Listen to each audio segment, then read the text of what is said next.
Hello everyone. এয়া চাওক ঘড়ীত 8:26 আৰু এতিয়াহে মই শুই উঠিছোঁ। আচলতে মোৰ আজি গাটো বেয়া আৰু এইফালে মই ব্ৰাছ কৰি ল'লোঁ।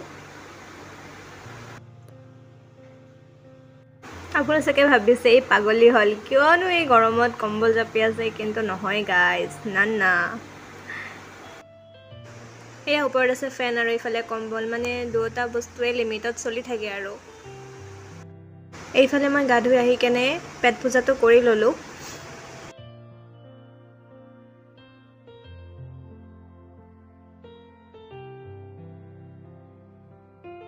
যিহেতু শুই উঠোতে দেৰি হৈছে, গতিকে ডাইৰেক্ট পাকঘৰতে সোমালোঁ আৰু এইফালে চালোঁ যে ভাত আছেই, গতিকে ভাত বনাব নালাগে।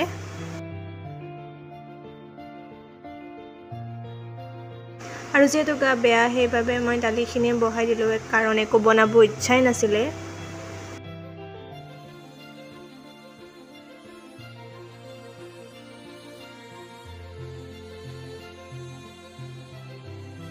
আৰু এইফালে চুটকিতে দালি হৈ গ'ল। ধেমালি কৰিছোঁ গাইজ, তেনেকুৱা একো নহয়। আজিৰ থালিখন এইখিনিয়ে। আজিলৈ বাই বাই।